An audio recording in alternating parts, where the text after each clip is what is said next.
Oh man, so we're running and we got Ryan today. Welcome aboard. Good to have you on. Glad to be here. Yeah, definitely. Please introduce yourself and tell everyone, your age and also what you do in terms of work, maybe a little bit more of your lifestyle so that we get the full context of your true commitment here. So my name is Ryan Nickel. I'm 40 years old. I'll be 41 in about 3 weeks. I buy and sell real estate. So I flip houses, and I'm also a family man. So I'm married to my wife for 13 years. We have 5 beautiful kids. They're all younger, so all under 12. And every 90 days, we go on vacation for about a week and a half, 10 days. It's just our lifestyle. We like to work hard so we can play hard. Great motto. Yeah, fun lifestyle. I like it. Yeah. And we've been working together for almost 6 months now, 5.5 months, with your body, with your health, your fitness. Can you share with everyone where you were before you started this process about 6 months ago? How you felt, how you looked, how you performed? Yeah. So I thought I looked great. I thought I looked good. Looking back at those pictures now, I'm like, oh my gosh. So I was almost 200 pounds, and I was tired a lot. I would take naps in the afternoon in my office. I would go home, and sometimes at night with bedtime with the kids, I'd be like telling my wife, like, I'm too exhausted. I can't handle bedtime tonight. And I'd go and I'd fall asleep for the evening, like around 7 o'clock, 7:30. Like I was just really, really tired. Stamina wise, I would go and I'd do workouts at the gym, but I'd be like huffing and puffing, or I'd be swimming and I'd be like, oh man, this is like just tough to maintain a certain level of not commitment, but just like a level of intensity on the workouts, because I'd have to slow down. But again, I didn't know I had a problem. And probably most people looking at me like, you don't have a big problem. But to me, there was a problem because I didn't feel like I had the energy that I should have for a 40-year-old, being able to keep up with my young kids. I'd come home from work and my wife would like, hey, go on the trampoline, play with the kids. And I would dread that. I'd be like, oh, for real? Come on, like, don't do this to me right now.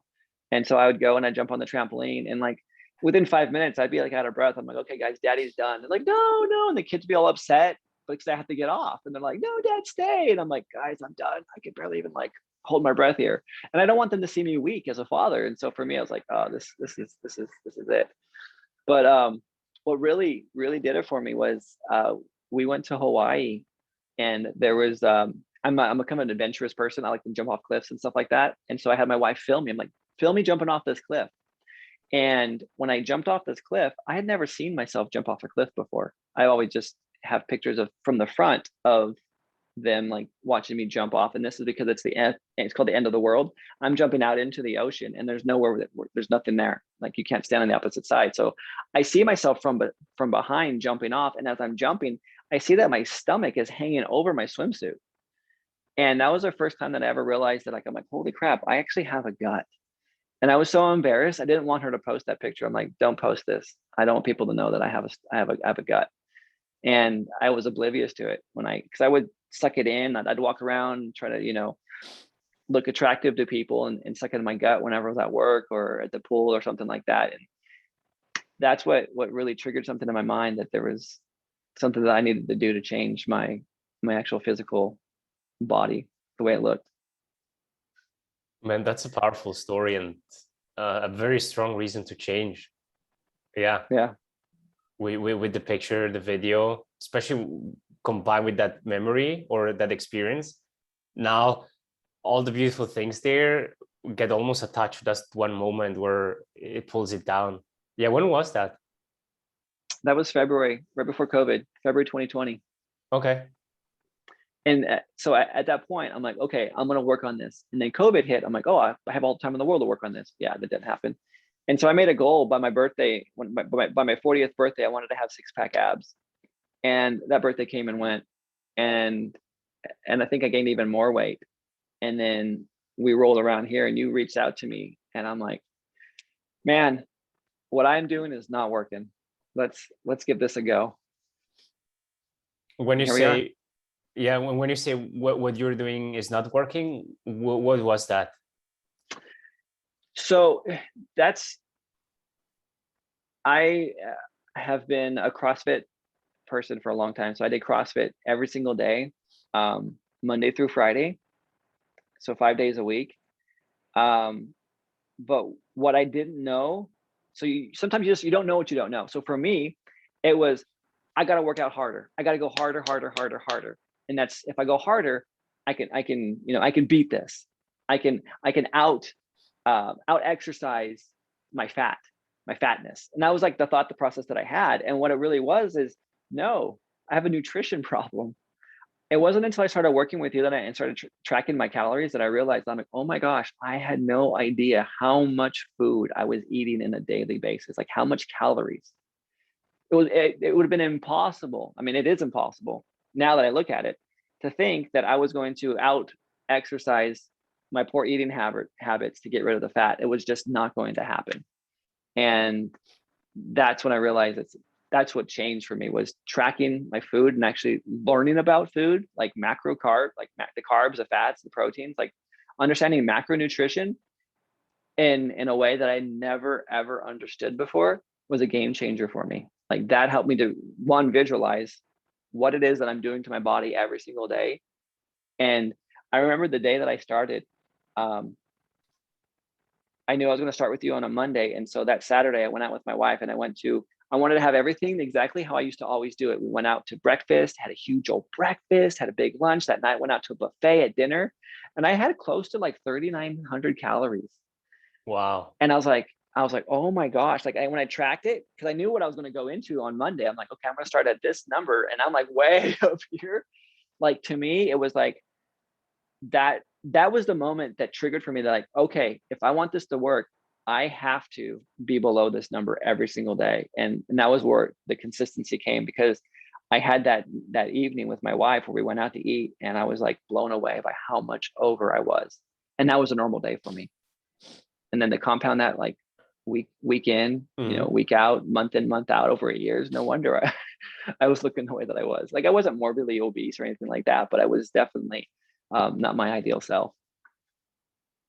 Very good awareness. Yeah, a lot of times guys like you who come in and they're already active. It's not that they haven't worked out, but they're working out and they're eating healthy, right? You were making already some good food choices. You had some great supplements in place, but yeah, it was just the quantity, the portions, and we don't realize that. I think like, oh, but I'm active, I can eat a lot more, and that's where that false belief sometimes can be formed. Yeah, like I was having so my protein shake that I was doing in the morning actually wasn't even, I had 1 scoop of protein. Everything else, like it was over 1,000 calories, the shake alone. I mean, between the coconut oil and the yogurt that I was putting in, all of the fruits, the apple juice, all of the stuff that I had in there, like it was 1,000-calorie smoothie every single day that I was having. Like that was like my jump start. And here's like the fallacy that I was having too, is I'm a strong guy. Like I'm able to put up some weight. And that was like, so at CrossFit, like, oh yeah, you got this, man. You crushed that workout. You handled that weight, like no problem, And that was always like the fallacy in my mind was, well, as long as I'm strong, I should be able to beat this fat, like, muscle that weighs more than fat. So I should have less fat because I'm strong. And that was, that was the fallacy, was, yeah, I could be strong and still be fat. Mm-hmm. I mean, look at some of the strongest men in the world, like the strongest men, like, they can like pull a truck of like, 1,400 tons or whatever. And they're like the fattest people. They're like, they're so fat, like they're strong, but they're fat people. Mm-hmm. And I shouldn't say fat, but like they're not cut. They're not ripped. Their muscles aren't like, bulging out everywhere. Yeah, they just got a look lot of weight. lean and aesthetic. They're strong and bulky, which is okay for what they do. But if you want the look, then you got to do things differently, which for sure you did. That's why you're here. Yeah. So looking, we've looked at the past and looking now into today, 5.5 months in. What would you say were some of the results you achieved using the Kinetic method? What are the results that I've achieved? Yes. we can start with the weight, the tangible, but also I've lost 40 intangible. pounds. Uh-huh. Yeah, so I've lost 40 pounds. I have energy, like tons of energy. My sex drive has gone up. My wife is like, whoa, what's going on over here? So those are immediate tangibles. I look great. So I just went to, I was with one of my friends, and um, he's beyond where I started. So he's definitely more more overweight than I was. But we went to a swimming hole, and there's some people there and stuff like that. And he wasn't going to get in, but I'm like, I'm getting in. And I took off my shirt, and I could tell he's like, damn. Like there was some jealousy and some envy there, but it felt great for me to be able to like be like, I'm not ashamed of my body anymore. Like I don't have to suck my gut in. I can take off my shirt and go jump in off a cliff and just feel great and look great at the same time. Like for me, like that's a huge accomplishment and psychological like reward for me, other than just looking great in the mirror every day when I get dressed. So those are some of the immediate tangibles. I would say it's interesting because like what you do in one area of your life, you do in others as well. So as I've leaned down in my personal like food choices and stuff like that, I've cut a lot of garbage out. I've also done the same thing at work and with people in relationships too. So there have been things that I've cut out as well that are, they weren't serving me. I wouldn't say they're toxic. I don't eat toxic food, but they weren't helping my overall emotional and social health. And so got rid of them. One of them was a longtime business partner of mine. We're no longer partners. And then things at work, distractions that would be okay in the past are no longer distractions anymore. So I could say, as I got leaned physically, I've also got leaned emotionally, socially, and economically. It's a beautiful way of saying it. Cut out food, cut out all the other stuff from your life. Never looked at it this way, but it's true. I also think what you said with your friend that you took off the shirt is really powerful because, a lot of times, guys like you and me and other guys in the industry, they think like, oh, I've got the money, the cars, the mansion, the family, the wife, like all that stuff, the business, but you can't take that really with you. Yeah, you could take your family with you and you could take the car with you, but like at that pool where you were with your friend, you can't take that with you. But the only thing you always carry with you is your body, right? And so that's when you say the achievement, I think that's really a beautiful achievement that you achieved here, because you have it today, and no matter what environment you are in, no matter where you are, with who you are, you always carry that with you, and you don't have to hide it or cover it up. It's like you can go buy a regular shirt for $10 and you look great. People say, wow, Ryan is working out, man. One thing I want to add to that too is, growing up, I had self-esteem issues, and I think everyone has body image issues and self-esteem issues at one point or another. Maybe they don't have chronic ones. But for me, I had self-worth issues and self-esteem issues. One thing that this has definitely done has definitely boosted my self-esteem and my self-love. Like I love myself a lot more now. Like I'm like truly like I'm in love with myself. Like I'm like, yes, I feel great. I look great. And I like the fact that I'm not ashamed of who I am anymore, with or without my shirt on. You know what I mean? Like I'm not like going to be like Matthew McConaughey, like taking my shirt off in like every movie scene that he has. Yeah. But for like I'm comfortable with who I am. It's good. And that's been a big thing. Yeah, it feels good to to just do whatever you want and be who you are, and as you said, love yourself. Yeah, be happy with yourself, accept yourself, and that will reflect just in your charisma and everywhere else. Yeah, nice. So for anyone watching this and sitting on the fence thinking, should I do this? Should I do it alone? Should I put it off another year when I'm 41, when I'm 51, when I'm 61? What would you tell that person who's listening and maybe a little bit on the fence? I would probably be talking to myself. So for example, like I tried this myself, and there's so much that goes into it that I did not even know that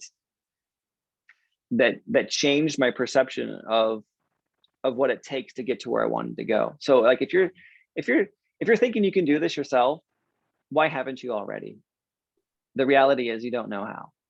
I mean, let's just be honest. You don't know, because if you did know, you'd do it. Because most people aren't stupid. They're not going to know something and then willfully ignore it. Like that's just not what people do. If we know what we should be doing, we're going to be doing it. So the fact is, you don't know, and I didn't know. I was ignorant, and I remember coming to you like in the first month, going like, I don't understand this. I don't understand what micros and macros are. Like this is something that I thought was this huge, complex nutritional like thing that I had to have. And you're like, no, it's just 1, 2, and 3. This is it. And I'm like, oh, really? That's it? And like, it changed everything for me. Like that for me was the biggest educational piece. And so I would just say, if someone's sitting on the fence, it's either one, you don't want it bad enough. It's not important to you. You say it is, but it's not, because your actions are going to dictate what you think and what you truly believe. And it's either you don't want it bad enough, or you don't know what you need to do, and therefore you can't do it yourself. Either way, you need a coach. Like there are times where I'm like, I don't know, Mauro, this is kind of getting to me, and you're like, no, let's keep going. Like you encourage me, and you need that. So like the whole thing is like, without accountability, there's no responsibility. So I can't take responsibility for my health if I don't have someone holding me accountable. And that's really what it comes down to, is the accountability aspect of it. Because now that I know what my macros need to be, I can be held responsible. But until I knew, there's no accountability. It's a good way of looking at it. Until you don't know it, as you said, there's no responsibility. Would you say also the accountability, aside from the macros, which was more like the insightful stuff or the information stuff, but would you say the accountability was most helpful for you? So here's the thing. I track everything, and you track it all too. So I know that someone is watching every single day. As soon as I put my weight in, it's like within, a couple of minutes, like, hey, I saw this, you're doing this. And so that was the accountability piece, is like, you're watching my stuff every single day. I know I'm not gonna, whether you were or not, at least in my mind, it was like Mauro's watching. And so that's what kept me, accountable, was that every single day I knew that I was going to get some kind of, response, like, hey, how did yesterday go? Or like, hey, how's this working out for you? Like if I went over on my calories or something like that, you're like, how you feeling? What's going on? Or something like that. A little, nudge and check in. And one thing I appreciate about you is you never, ever were judgmental, condemning, accusatory. It just always was a check-in, very gentle, very gentle nudges to course correct. And that's one thing I appreciate about your style of coaching too. Thank you. I appreciate the feedback. Of course. Yeah. Great. Well, this was awesome. You shared some fun stuff about your life, about why you're doing this, and there's results you achieve, not just the number on the scale, but on the big picture. And yeah, good to have you on today's case study interview. Thank you for doing this. My pleasure.